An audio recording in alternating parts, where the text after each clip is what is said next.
Europe 1. Le grand direct de la santé avec le docteur Gérald Kierzek et vous Isabelle Quenat pour l'actu santé bien-être du jour. Avec aujourd'hui une moustache pour la bonne cause, une étude qui ne sert à rien sauf à nous faire peur, et puis ne tombez plus dans la spirale du mensonge. Et j'ai menti, j'ai dit le grand direct. Non mais Question c'est par santé. omission, distraction. Allez, on on commence. relève même plus.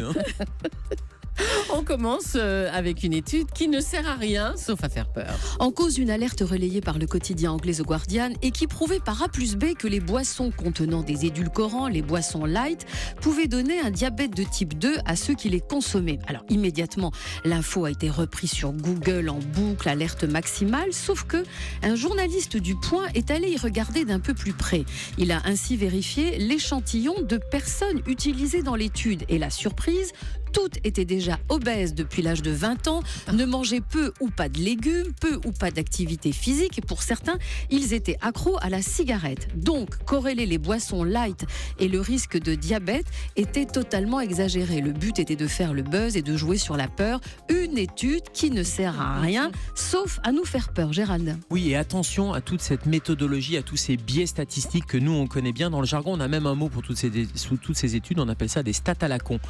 Et ça me rappelle un peu C'est une étude à la con. Ben oui, c'est une étude qui ne sert à pas grand-chose. En tout cas, il faut faire attention parce qu'il y a beaucoup d'études qui, elles sont publiées, elles sont faites uniquement pour publier et pour servir les équipes qui ont en plus une agence de communication. Donc attention, c'est pas parce que c'est une étude scientifique entre guillemets qu'elle est vraiment scientifique. Ça me rappelle la phrase de Winston Churchill qui disait: je ne crois aux statistiques que lorsque je les ai moi-même falsifiées.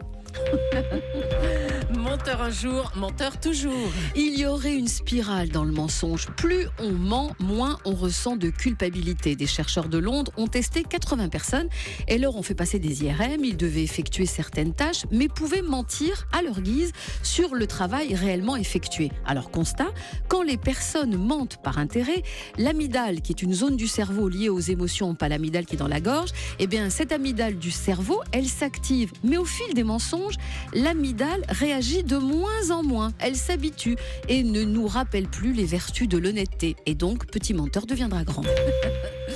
Une moustache pour la bonne cause. Lancement hier du Movember. Alors c'est la contraction de November et de moustache. Une opération qui a pour but de sensibiliser l'opinion publique sur les maladies masculines. Movember succède à Octobre Rose, qui était le mois en faveur d'un dépistage précoce du cancer du sein. Alors à l'origine, un constat, les hommes se préoccupent moins de leur santé que les femmes et souvent ils vont consulter tard, peut-être trop tard. Cancer de la prostate ou cancer des testicules, plus de tabou, on en parle facilement en arborant une belle moustache militante. Alors c'est la 5e édition de Movember, on affiche sa moustache sur les réseaux sociaux ou dans la rue. Attention, la barbe, ça compte pas. C'est vraiment la moustache. La moustache. On termine avec le chiffre du jour, Isabelle. Le chiffre du jour, c'est 10 ou plutôt 2 x 5. Nous avons 5 paires de ganglions lymphatiques et en les palpant, le médecin s'assure de leur bonne santé. Mais quand ils sont gonflés, Gérald, ça veut dire quoi en fait ? Je vais vous dire ce que ça veut dire, mais en tout cas, il y en a plus que 5. Je ne sais pas d'où il sort ce chiffre, mais il y a beaucoup plus que 5 paires de ganglions, puisque tout le système lymphatique, il va aller irriguer dans tout l'organisme. Alors, il y a des ganglions qui sont profonds, qu'on ne peut pas palper en consultation, et il y a des ganglions superficiels, il y en a plus que 5, il y en a sous le cou, il y en a au niveau des creux claviculaires, il y en a au niveau inguinal, et quand ils sont augmentés, ça veut dire plusieurs choses. Ça veut dire qu'il y a peut-être une infection, tout simplement, parce qu'ils vont drainer un territoire particulier. Si vous avez une petite plaie au doigt, par exemple, vous allez avoir un ganglion qui va être un peu la sentinelle. Pourquoi ? Parce que c'est l'activation du système immunitaire. Puis il y a d'autres causes, mais on va en parler juste après. Car ce sera le thème, ce sera le dossier santé d'aujourd'hui, les ganglions. Alors si vous voulez apprendre comment s'autopalper donc les ganglions, savoir avant d'aller chez le médecin ce qu'ils nous disent, on se retrouve dans quelques instants. Vous appelez le 39 21. Les ganglions, en quoi nous alertent-ils ? En quoi nous disent-ils ? Sont-ils les sentinelles de notre santé ? Bien sûr, la page Facebook de l'émission, sans oublier Twitter avec le hashtag Vinsanté. À tout de suite.